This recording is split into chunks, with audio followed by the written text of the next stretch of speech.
I'm willing to bet that you need to be running Facebook ads if you're serious about growing your business fast in 2025. Learning to run Facebook ads profitably, being able to throw $1 in, make $2, $4, $6, $8, $10 back is one of the highest leverage skills that you could possibly have as a business owner. And if you don't have the proper skill and you don't actually understand how Meta works, you don't understand the intricacies, then you're likely putting yourself at a major disadvantage versus the thousands, if not hundreds of thousands of business owners and media buyers that actually do know how. On the other hand, if you don't know how to set up Meta ads and you don't know the proper way to structure and strategize within your Meta account, your business is not hitting its full potential. So for those reasons, I'm literally going to walk you through everything that I know about Facebook ads step by step so that you could set up, structure, and ultimately scale your ads profitably today. Everything that's in this video has allowed me to run ads for over 100 brands at the Moonlighters, where we have scaled brands such as Glam Squad, JC Dossier, Lola Dre, Nature's Plus, Amish Baskets, Kin Euphorics, Alive and Well, Kleinfeld, Opera Beds, you name it. I've spent over $500 million on ads to generate north of $1 billion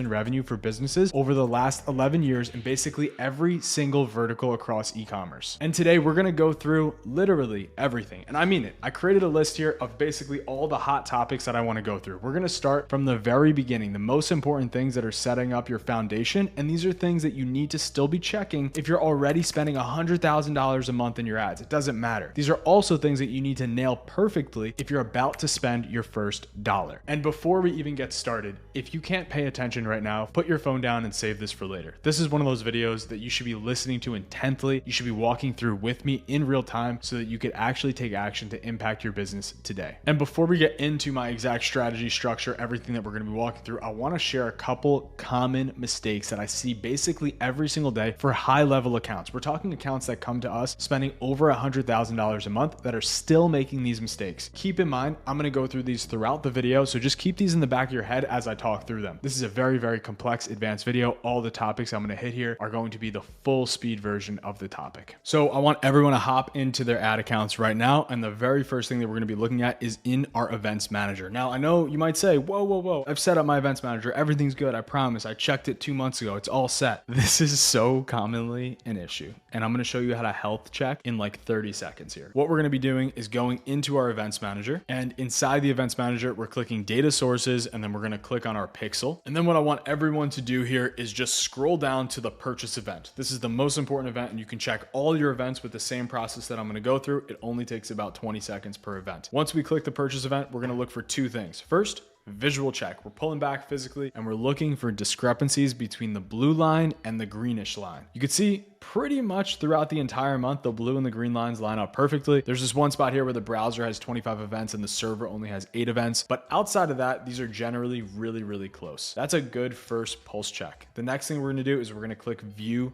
details. So clicking view details, what I'm looking for here is parity between total browser events and total server events. Just to brass tacks, what this means is your pixel is firing at the same rate that your conversion API is firing. What I see here is really, really close. We're looking for about 10% discrepancies at most. And in this case, we're a little bit under 10%. We're more like 6% discrepancy between the conversion API and the actual pixel, which is the browser versus the server. What do we see here? We see 3,000 browser events. We see 3,200 server events. We're good. The next thing I would do to just see if there's any bigger discrepancies, right? So let's say you hop into here and you see the browser events are 100 and the server events are 200. First, you should be able to visually see where the gaps are. For example, I showed you this little gap before where we see that big spike in browser events and lower server events. So I would just check, let's see what the last 7 days look like. And again, this is just a quick pulse check. We can see the discrepancies are a little bit more clear. And in this case, they're actually smaller, right? So we're tracking really, really well here. Totally happy with this. The next thing we need to do is actually validate, are any of these numbers correct? So to do that, we're going to hop into our Shopify account. Once we're in the Shopify account, we're going to click the orders over time button. And then this is just going to give us the quick number of orders over any X period of time. So in this case, I'm just looking at the last 7 days. Last 7 days, we have 813 orders here. And in my events manager, when I look through last 7 days, so we're checking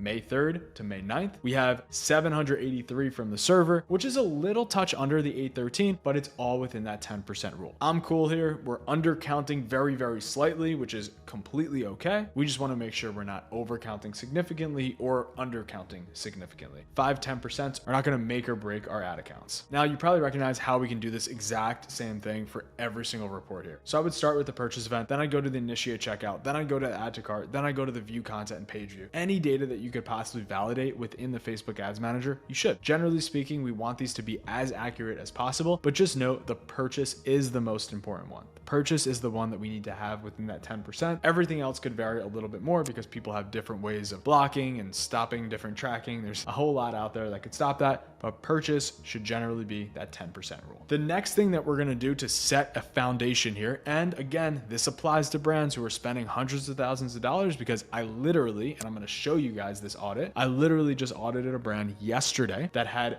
over $150,000 in ad spend and are not doing this correctly. You're gonna go to the left-hand side and you're gonna click advertiser settings. There's two things in here that we're gonna need to adjust. First is the Advantage Plus Creative. Click on Advantage Plus Creative and make sure all of this is off. The very short version of this is that these are tests that Meta is running on your ad account with roughly 5% of your impressions. It says we may show fewer than 5% of your ad impressions. And then here again, we may deliver them to fewer than 5% of your ad impressions.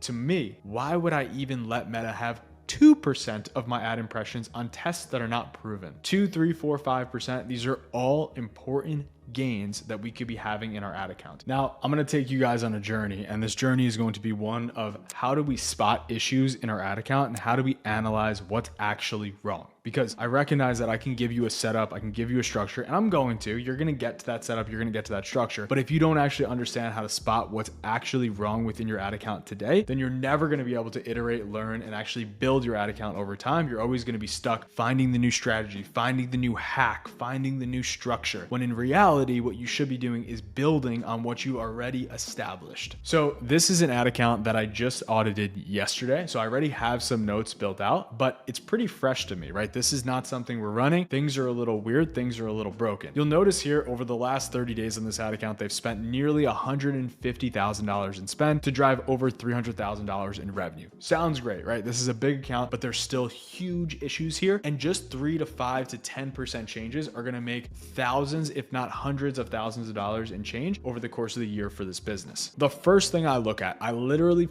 physically take a pullback and I just look at how does this account feel to me? And I know that sounds crazy to most because everyone wants to do this, do that, but I pull back and I look at it and I say, whoa, we have way too many campaigns that are active right off the rip. We have 16 active campaigns in this ad account. I could tell you very straight up, no matter if you're running $100,000, $500,000, unless you're talking about different countries, different regions, and like your Temu or something, you're not running 16 campaigns. This account is running to 2 to 3 primary products, and there's no reason they should have 16 different campaigns. First things first, we know that there's breakage going on. We know that budgets are probably split too much. And before I even go further, the next thing we always want to fix is our column set. My column set that I like to use is unique per business, but these are the foundational columns that I'd like for you to set. What I always like to start with is delivery, making sure we can see if the campaign is on or off, attribution setting, budget, amount spent, purchase conversion value, purchase ROAS, purchases, cost per purchase, and then our secondary metrics, CPC, CTR, CPM, add to carts, cost per add to cart, checkouts initiated, cost per checkout initiated, and frequency. You'll notice that these are still big, important, like the most important metrics. There's a billion other metrics that you can pull in here when you're analyzing things like creative or ad sets or audiences. These are just going to build the foundation for what I'm looking for at first. We'll dig in deeper later. Now, once we have our column sets, I am basically in an audit going through column by column, and I'm starting left all the way to right. Starting at the left, we've already looked at our campaigns. We've established that there's way too much going on in this account. And if you're looking at your account and you're seeing 15 different campaigns, 8 different campaigns, 10 different campaigns, it's probably time to say, whoa, maybe I am running too much. Maybe I got lazy here and I didn't feel like setting it up properly, so I just duplicated something, or that was that thing that worked for 2 weeks, or that was that sale that I'm still running. Oh my gosh, right? There's so many different things that happen in an ad account. So this is your moment to be disciplined and actually fix it up. And I'm going to give you in a few minutes the exact setup that I want, but you still need to understand why. Next piece that we're looking at is attribution setting. In this case, I see no problems with this account. What I'm I'm looking for is mixed attribution settings. Generally speaking, if you're running ads to the same website, you should have all of your attribution settings be the same. We see a couple multi-attribution settings here, but when I actually click into the ad account, they're fine. It's just the engaged view, which technically doesn't do much at all here, so I don't care about that.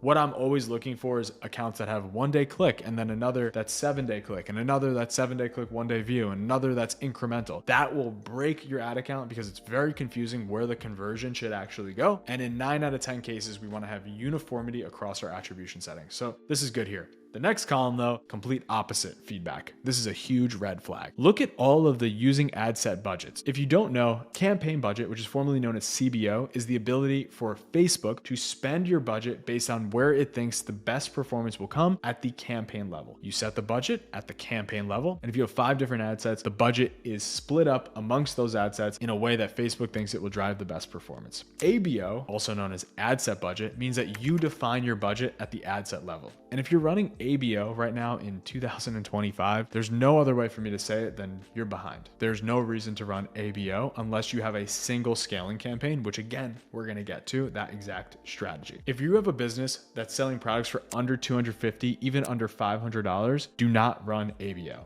If you have a big high ticket business, yes, ABO could come into play a little bit better here because you actually need adequate time for your creatives to learn, and Facebook might not properly allocate the spend. That's the really, really tricky part about this. For 9 out of 10 of you listening, we're running CBO campaigns only. So I really see this as a big red flag. There's way too much human oversight here. In this case, the person managing this ad account thinks that they're smarter than the best algorithm to ever run. It's not going to win. We're foolish to think that. Next pieces that I really want to look at, and the next couple of things that I look at in groups together are amount spent, purchase conversion value, and then purchase ROAS. All I really am looking at here is where is the distribution of spend? We generally want to see a couple of campaigns dominate the ad account. Now, I mentioned they have 16 campaigns. I am terrified when I see 16 campaigns and I'm still seeing thousands of dollars of spend on a bunch of these campaigns. So we have so much split within the ad account, and the even scarier part about this whole thing is there's actually a couple of campaigns that are driving significantly better return on ad spend, but are not getting all of the budget. I don't know about you guys, but I care about one thing, and it's profit. If my business has the opportunity to get a 2.7 return on ad spend, which we can see right here, versus a 1.7 return on ad spend, you better believe that I'm going to shift as much cash as possible from the 1.7 into the 2.7. There is a point of diminishing returns. That's a topic for another day. But as you scale, you will see a slight decline in return on ad spend because the quality of traffic is going to decline. However, we're not probably instantly going to decline from a 2.7 to a 1.7. So just logically speaking, we need to make sure we're shifting cash to the best performing places. Now, the next thing I'm looking for is what's going on at the ad set level. So to keep this pretty simple, I'm going into all of my active ad sets and I'm sorting by spend. And what I would normally do here, and keep in mind, this is a multi-hour auditing process, I'm going to go through ad set by ad set and look at each of the specific settings that are set up. What I'm first looking for here is what are the big possible red flags? So first off, I see no issues in the top section here, but what I do see an issue in is the audience section. Why on earth are we targeting multiple interests at the same time? When we hit all of these interests all grouped together, and I know you guys can't see what these interests are, we're basically creating another version of a broad audience. We never want to group interests together. Interest should generally be single interest in their own ad set. The only time you're grouping interests together is if it's job titles, things that are hard lists that you know you specifically want to target. Like if you're in B2B and you want to target dental technicians. If you're using interest audiences as a way to just guide the algorithm, we never want to give it 30 different interests because that is literally just a broad audiences. Because as I go through some of these, you can see here on the right side, this is an interest of 12 million people. The next is an interest of 4. The next is an interest of 17 million people. Stack these up. Yeah, there's going to be overlap, but stack these up and there's going to be 100+ million people, which is basically the entire United States. Now, as we go through a bit further, my biggest call out before was the use of ABO.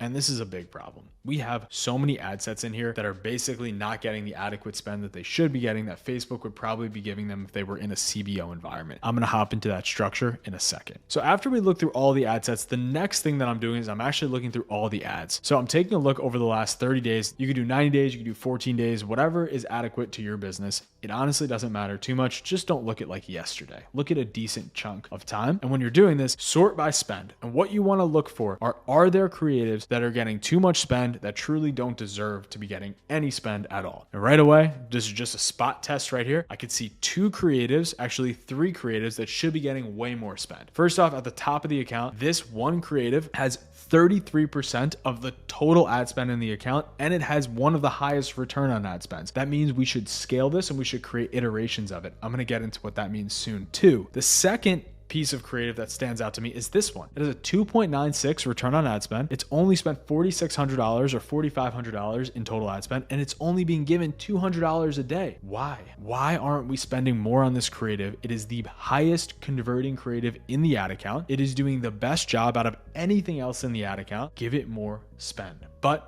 they're restricting it. They're putting constraints on themselves. So I've given you a pretty good idea of how I like to go through the ad account, the progression that I like to go through. Keep in mind, that's going to take hours, literally hours. And if you're serious about this, it should take hours. So I'll stop here for a second to say that if you don't want to spend hours every single day auditing your ad accounts and actually working within the ad account every single day, and you want professionals to take over your ad account, go to themoonlighters.com/apply to work with us today. Worst case scenario, you take a 15-minute call, you hate us, and you never watch one of my videos again. Best case scenario, you're one of the many businesses that we've helped scale. Let's go back. Okay, so the structure and the workflow that I'm going to go through right here is the exact setup that we like to use. Now, keep in mind, this structure builds upon one another and is specifically curated to the newest way that Advantage Plus operates. So if for some reason your ad account is still in the dark ages of forced Advantage Plus with one single ad set versus the new way of Advantage Plus, then I would highly recommend you reach out to your Facebook rep and you get this coordinated. Now, the thing is, 99% of the content around strategy and structure when it comes to Facebook ads is using the old way that Facebook was set up. This is all focused on the new Advantage Plus setup. So keep in mind, everything I'm going to go through here is not only the new age, the new way of Advantage Plus, but it's also curated to be built over time. So whether you're spending $0 today, I'm going to go through that structure all the way to the most complex structure, and they stack on one another. Each of these parts, no matter where you are in your journey, is really important. Let's pop in. Now, instead of just showing you these graphs that I have here and this theory that I like to put together, the frameworks that I like to make in my free time, I'm actually going to show you what to do in the ad account. For the foundation of any ad account, you are creating 2 campaigns. We are going to click create. We are creating a sales campaign, click continue, and we are creating a prospecting campaign. This is going to be our primary prospecting campaign. It's going to be a combination of the core of our account and the testing, because our goal is to reduce creative testing as much as possible. The perfect test is a test where you spend $1 and you know your result. Now, that's not possible in basically any case, but Facebook could short route the way to actually figure out which creatives should scale, which is why we do our testing in a CBO environment. So first off, prospecting, we are shutting off Advantage Plus catalog ads, and in the right corner, you're gonna see the Advantage Plus campaign score is dropping. We don't care about this at all. Moving down forward, we're setting our budget to a campaign budget, and we're setting our daily budget at this first stage to basically our entire daily budget. So if you have $100 dedicated to Facebook ads, put this at $100, really straight up. We're keeping our bid strategy at highest volume or value. We're keeping our budget scheduling and our ad scheduling completely untouched. In your audience segment reporting, as I mentioned in the very start of this video, we are having our engaged and existing audiences properly set up, and then we're going to move to the ad set. In this first ad set, we are naming this Pack 1. Pack number 1 is going to be the first of many packs that we eventually create, but it's day 1 for you doing this system, so we name this very simply Pack 1. We are generally going to include website and shop as long as you are in the US and you have a Facebook and Instagram shop, select website and shop. If not, just select website. Your performance goal should be maximize number of conversions, and then in your data set, make sure you actually select your correct pixel. Your conversion event always is purchase. This is one of the most common issues that I see for people running Facebook ads. They think they should start with add to carts or initiate checkouts. If you want purchases, run to purchase. Your next piece is cost per result goal. We're not touching this. This is off. In your attribution settings, we are running standard attribution, 7-day click, 1-day view. We're going to analyze on a 7-day click, which I'll get to, but we generally want the most amount of signals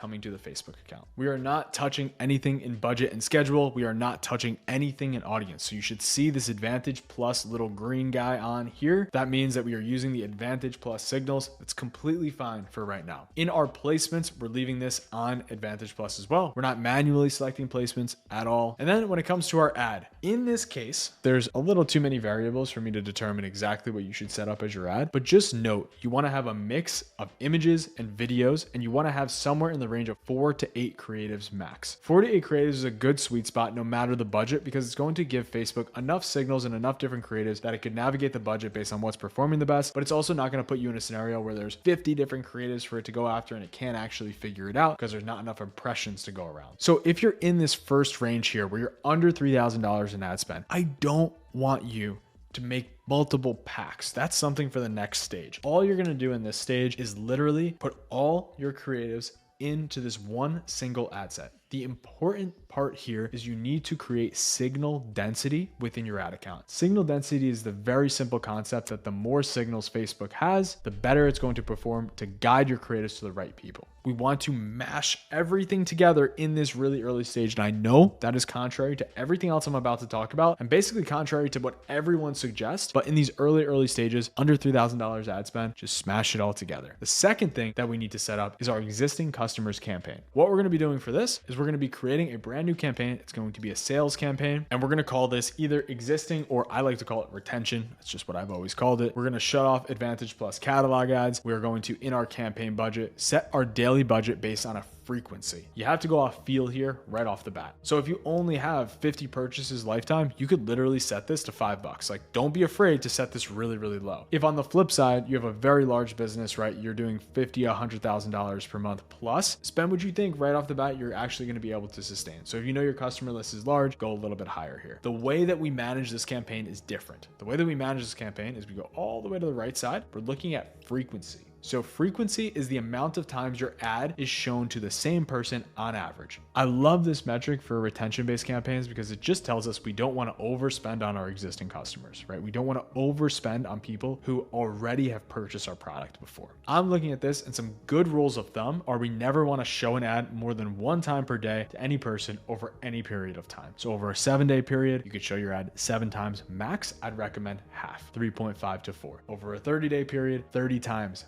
max, and I'd recommend 15. So what do we actually do in this retention campaign? Because this one is set up a little bit differently. So in this retention campaign, you're going to find one ad set to start. We're going to just call this existing customers. And you could also add a little dash here and call it existing customers all time if you want to include that. Here, website and shop, all of the exact same settings that we had from the previous ad set. And scrolling down in the audience section is where we change something for the first time. You're going to click this button called further limit the reach of your ads. Here, it's going to put you on a big warning. Hey, you shouldn't do this. Switch the setup, do it. The reason we have to do this, the reason we have to use the further limit your reach is because we actually wanted to target the audience that we're going to give it and not go beyond that audience. You're going to go down to your custom audiences section, and I want you to add purchase 180 days from the pixel. And if you haven't already created that, then create a new audience for that now. So you're going to grab your purchase 180 days. And then also, if you've imported your data from Klaviyo, then your Klaviyo purchase 365 days. So you can see I just have 2 audiences here. You can see my campaign score has sunk even further. Totally fine, doesn't mean anything. And then there's this button here, use as a suggestion. Make sure that is not clicked.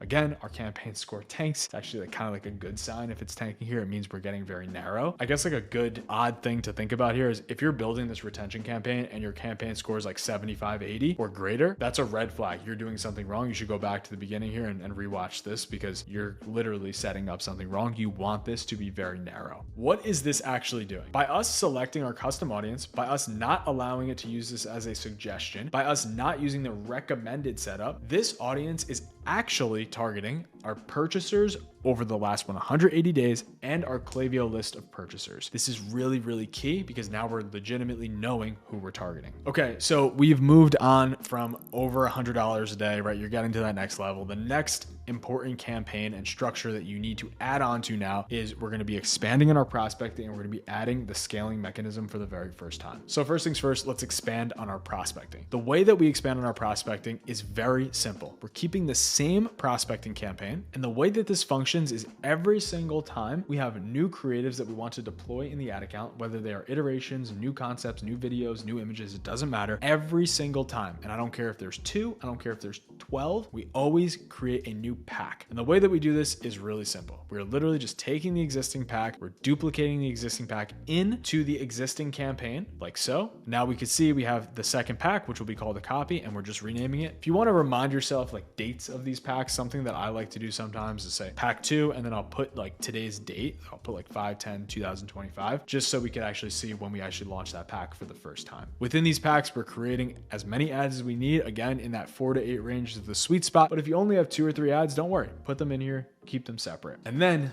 the fun part, scaling, what everyone likes to talk about. So what we're gonna be doing here is we're creating a brand new campaign. Again, we're creating a sales campaign, and we're calling this our scale campaign. All of our settings are exactly the same. So Advantage Plus catalogs are off. We're setting our budget up. Budget is a hot topic for this one. I want you to start this at 20% of your prospecting CBO. If your prospecting CBO is set to $1,000 a day, you're only setting this to $200 a day. Really, really simple. This is going to scale, but we're not just immediately forcing it to scale. That's a very important part everyone needs to know. You're setting your budget exactly the same, and all the other settings are exactly the same. The big key difference here, this campaign and this ad set is generally only going to have one single ad set in it. This is the scaling mechanism. It is not necessarily about the perfect settings here. It is about what we do to this campaign and what creatives get graduated into this campaign, which of course I'm going to go through in about 30 seconds. Make sure all of your settings are set properly here. All should be completely broad. We want this to do all Advantage Plus, and I think this is the highest campaign score that we're going to have in the entire account. Okay, so we have our scaling campaign base. What creatives actually go into your scaling campaign? So this is the introduction to the graduation system. I'm going to show you a flow chart that really breaks this down super well. You can see here we have a prospecting and we have an ASC. I still call it an ASC. It's the scale campaign. Call it whatever you want. The core of this is we have our broad packs, which we can see right here, and we're taking the best performing creative and we are graduating that creative into a winner's bucket. That winner's bucket then gets graduated into the scaling campaign. To show you what that looks like in actual ad accounts, what we would do here is we would go into the prospecting campaign, and let's say there was 8 different creatives in pack number 1, 8 different creatives in pack number 2. We would then take the best performing creatives, we would duplicate those creatives with the hard duplicate button, and we would push them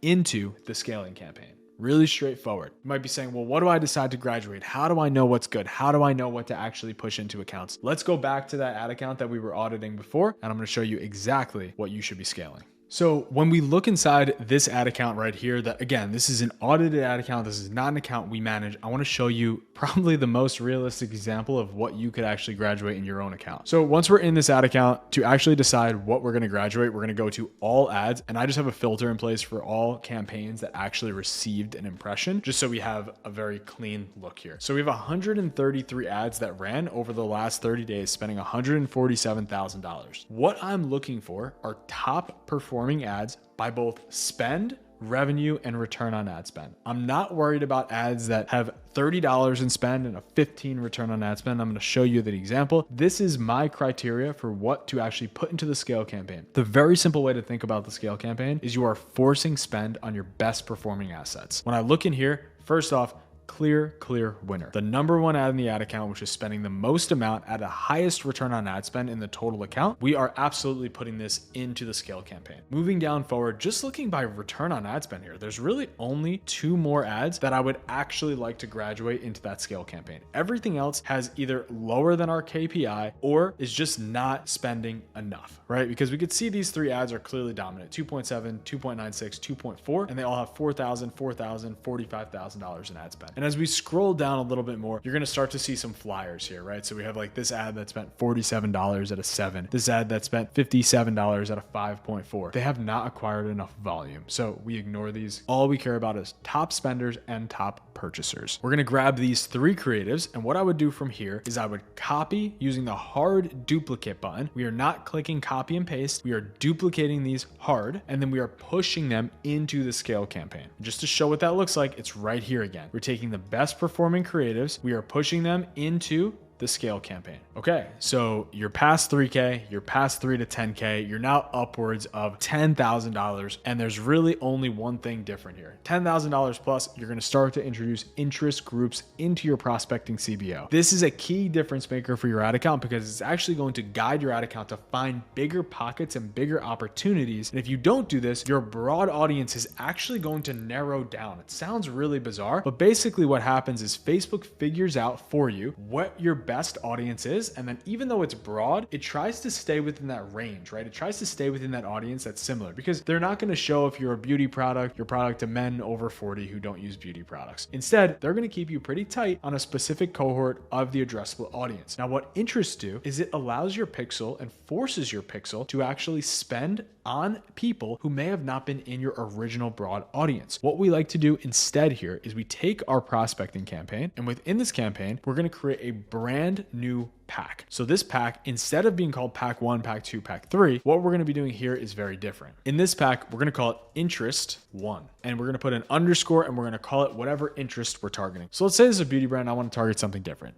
First, I'm going to go down to the audience section, and right away, you have to do this right. We do not use suggestions here. We further limit the reach of our ads. We switch the setup and we go down to detailed targeting. In this detailed targeting section, we're then going to be able to type in our audience that we want to target. I'm going to type in Nike just as an example. What you want to make sure you're doing too is you find the interest. Note here that says employers, schools, job titles, interest, employers. Interest is what we're targeting. So we're targeting people interested in Nike Inc. footwear. And yes, this is a pretty big audience. It's actually a giant audience of 400 million people. So maybe not the best example, but find an interest that you think is adjacent to your business. In your detailed targeting, we're targeting Nike. Everything else is exactly the same. In your detailed targeting, you're targeting your one single interest. We're not stacking interest here. We're taking the best ads in our ad account, just like we did in our scale campaign, and we're pushing those into this interest. So just like we did here, we're taking our best performing creatives and we're moving them into our scale campaign. We're taking those same best performing creatives and we're pushing them into our interest. You'll note here, I say interest number 1, winners. Interest number 2, winners. These are winning creatives. And the reason we use winners is because we know that the creative will not be the failing variable. We know that the audience will be the failing variable. And that's what we're testing for. Okay, we're moving quick now. We've added interest groups. That takes care of basically anyone in the 10 to 30K range. Now we get to 30K. 30K plus, it could be 50K plus. Do what you think is best for your business. Every business is unique. 30K plus is where things start to get interesting. We're spending $1,000 a day. It's a lot of money going into the system. We need to dial it in. The difference between this is one campaign and clear exclusions. This is the first time we're heavily introducing exclusions into your ad account. You'll notice here, prospecting stays exactly the same. Scaling is exactly the same. Existing customers is exactly the same. Retargeting is the first time we're adding a retargeting campaign. So the way that we add our retargeting campaign is we're creating a brand new campaign, a sales campaign. We are shutting off Advantage Plus catalog ads, all the same settings as before at the campaign level. At our ad set level, we're doing all the exact same settings, except we are clicking further limit the reach of our ads, switch the setup again, and we're changing our custom audience to now be retargeting. The retargeting audience that I generally like people to start with are 30 to 60 day site visitors and 30 to 60 day add to carts. So in this case, I have a pre-built audience for visit/add to cart 30 days. You could add these separately, you could add them together. It doesn't really matter, but this is anyone who's visited or added to cart over the last 90 days. And bang, our campaign score takes a big knock because this is a very small audience. I don't care because we're going to click do not use as a suggestion. We want this to be really, really narrow. And again, this is a red flag if your campaign score is high. That means you're setting things improperly. Retargeting kind of speaks for itself. People generally understand that we're targeting our existing visitors. We want people who went to our site to actually convert, come back, and purchase. The difference that we need to now establish in the ad account is we need to create what I call swim lanes in your ad account. So if we take a look here at our flowchart, you'll notice that there's 4 segments. These are the 4 campaigns that we've created. This is the most complex structure that we want to run with. The key here is that we need to have separation in the ad account for this top section to be all focused on new customers, the retargeting section to be all focused on engaged customers or site visitors, and the retain section to be all focused on existing customers. In our current setup, we kind of do that, but we don't have exclusions in place. So this is the final step. This is the final boss. You're spending 50K plus. Here's what you need to do. You need to create in each and every single ad set clear exclusions.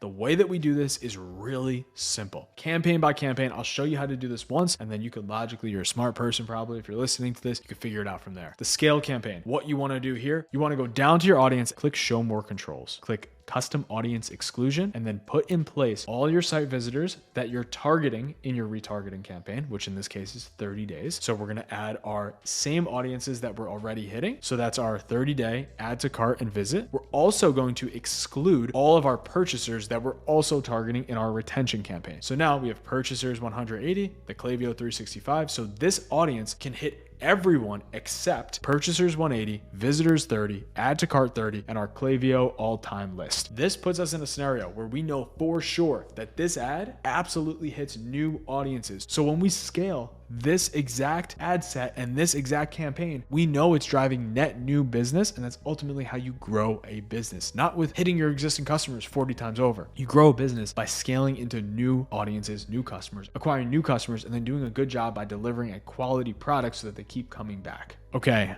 You have my exact structure, my exact strategy, our graduation system, our scaling mechanism. But the one thing you don't have yet is how to analyze and iterate on creatives. This happens so regularly where I see businesses just throw a bunch of crap at the wall. They try to figure out what was working, what's not working, and they try to make what they call iterations of creative, but they're not taking big enough swings at that creative. Instead of focusing on new concepts every day, I want you to take an iterative approach to creative. And the way that you can do this is the same way that we identified our best performing ad to graduate to our scaling campaign. We're also going to take those same ads and we're going to try to create more variations of them. So what does this look like? So if we take any top performing ad here, we're identifying by high spend and high return on ad spend. Then what we'll do is we'll open up this creative and I'll just show you an example. Let's say this ad by the Skinny Confidential, which I actually know is a top performing ad because it ran for 406 days. If you generated this creative right away, you're like, all right, cool. We have a winner. We're going to scale it. We're going to keep spending on it. But how do you create more of this? Most people, what they would do is they take this exact same piece of creative and they might switch the call outs. They might switch the headline. Those are all fine things to do. But what you actually want to do as quickly as possible is take this piece of creative. First, start with the same person that's taking the photo. Change their top, maybe change their hair, change their background, have them do the same thing in a different setting. Then you take the next variable, which is it the person or is it just the shot? So you do the same shot with a different person. So all we're doing is we're taking the biggest element possible that we could change and we're creating variations. So we take this ad, we want to create 4 to 6 new ads just like this, but different. Then we want to upload those as a new pack, and that repeats over and over and over again. If you're not doing this, this is the hard work. If you're not doing this and you're always worried about the next hack, the next structure, if you're worried about my next video, then you're not doing the right thing. You need to focus on what's actually driving business. And when you have winning signals in your ad account, create more. We hit basically everything that I've established that works right now in 2025 after doing this for nearly 11 years where everything seems to change every few years. If you got value out of this video and you want to dive into one of these topics, one topic I would highly recommend you dig deeper into is our exact setup. So you can click this video right here where I go through my exact setup, strategy, and structure for Facebook ads. Now, we hit that, we previewed it, we went through it pretty well right now, but there's even a deeper analysis that I do on the video right here. And if you got value out of this video or if you have any questions at all, please hit the comments below, shoot us a like, and I will see you all in the next one.